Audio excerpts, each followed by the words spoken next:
Hello and welcome to another Pauper video. I'm Caw-Gates and today we're doing the decks of the week. This is what happened on the Magic Online metagame, from leagues to challenges, some spicy lists as well, or at least some changes trying to beat the metagame.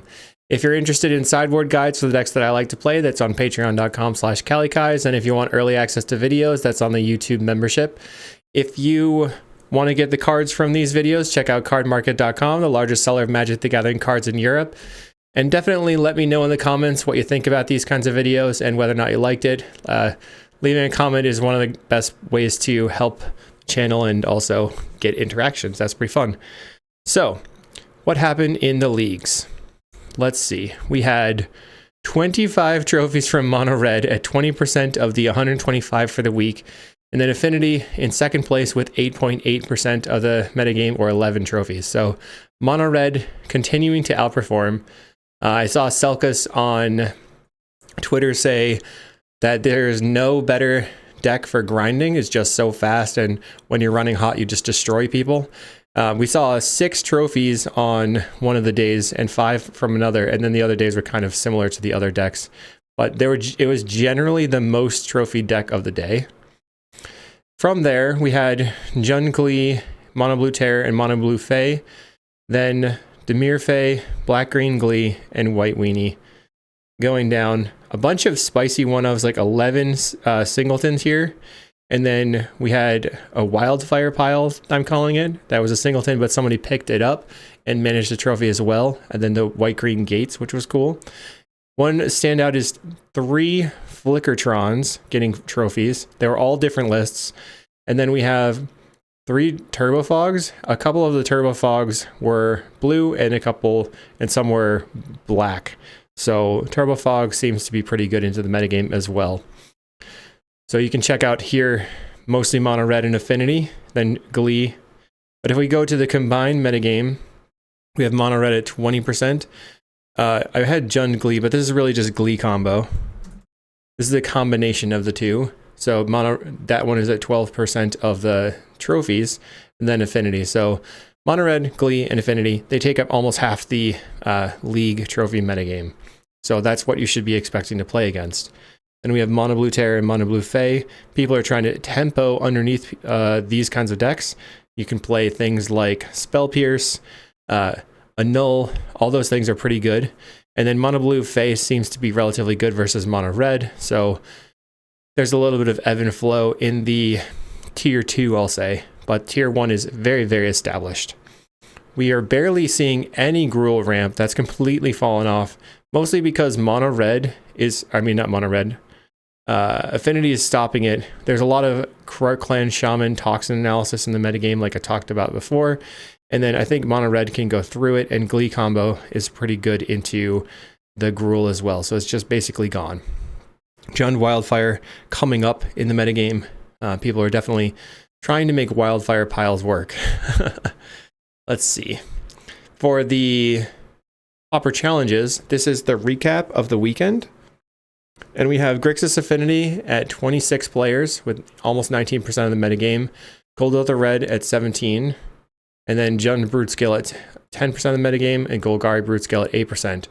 You might say, wait a second, aren't these the same deck?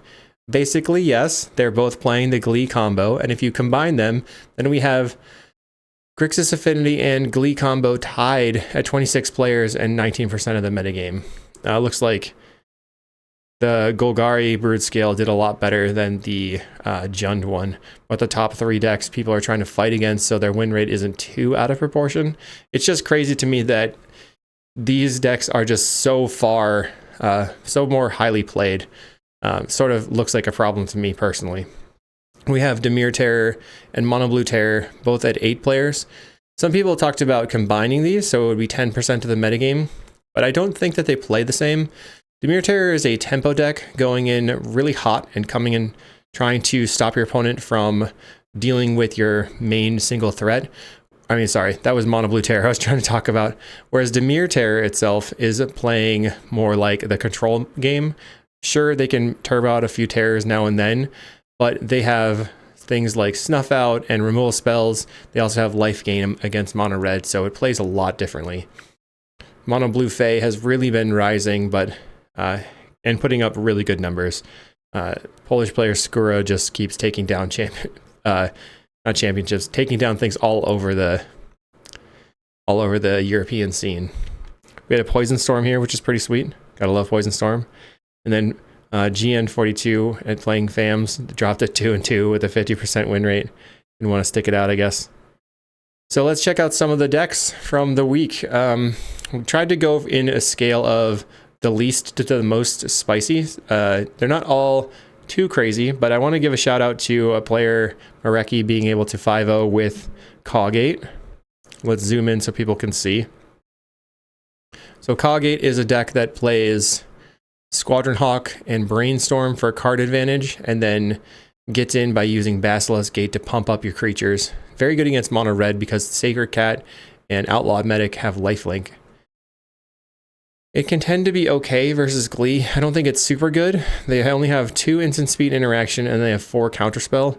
And then they're playing Coalition Honor Guard in the main deck with a second Coalition Honor Guard in the sideboard.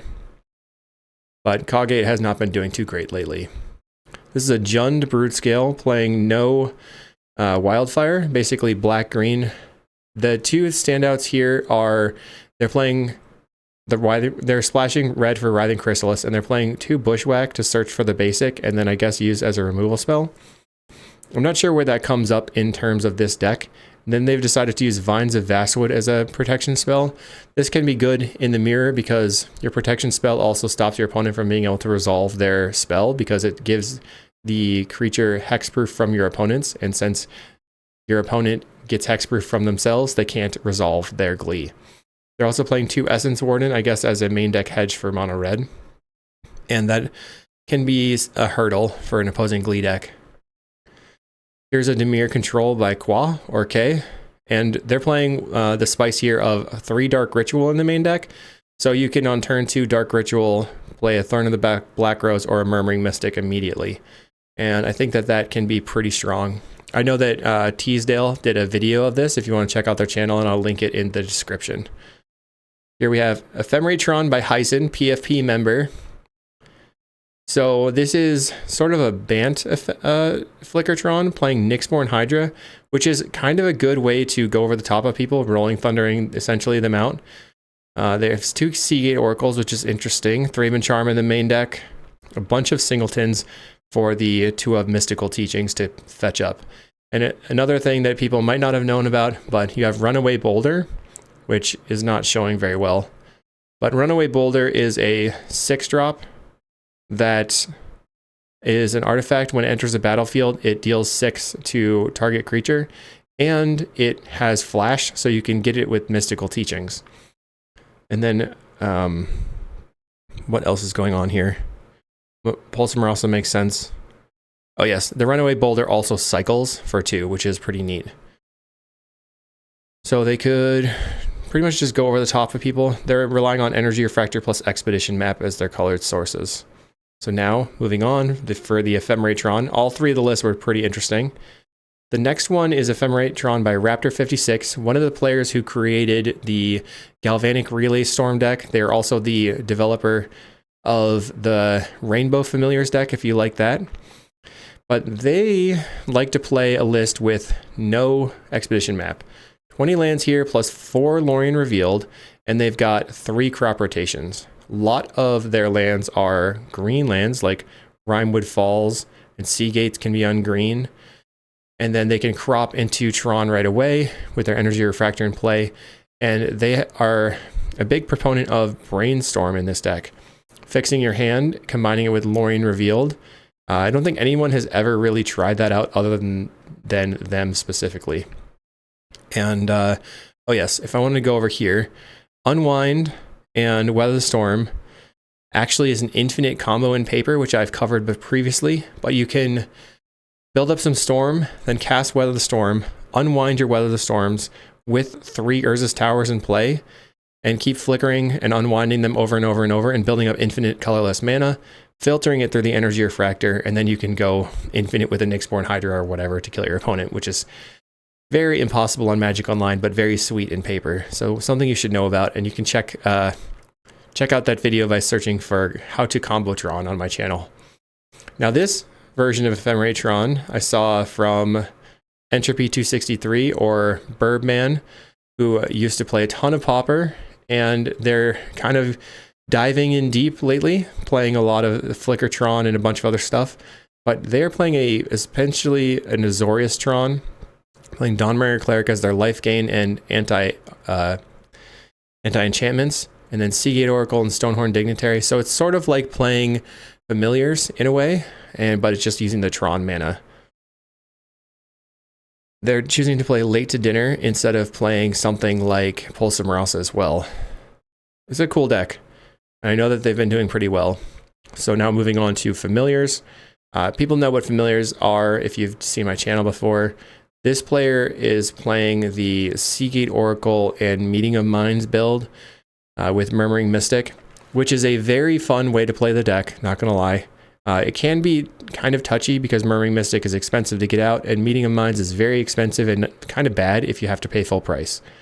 But with a lot of creatures, it is easier to cast, and they have decided to go for no preordains, play 3 Impulse. They have 19 lands and 4 Lorien Revealed, with only 2 Azorius Chanceries, so a lot of very different choices here.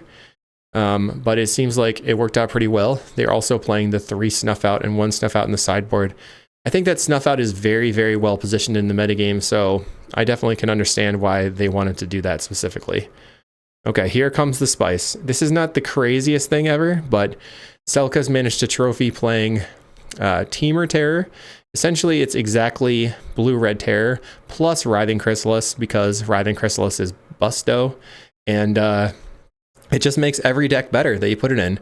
He also can play a singleton Pulse of Marasa that way. And then no Weather the Storms, but he has a Campfire to loop the deck. Then moving on further, we have Uberg, or Everything But White from Sizors. That's just what I'm going to call them.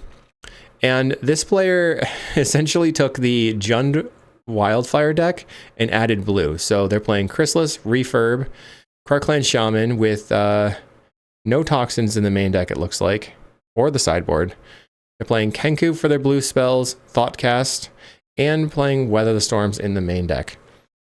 The only removal spells are 3 Galvanic Blasts, and they have a combination of bridges, gates, and mountains and islands. It's just all over the place, but they absolutely crushed this league. And I saw there was a second player that managed a trophy with this as well, which kind of shows that maybe this is the truth and that these cards are busted as well.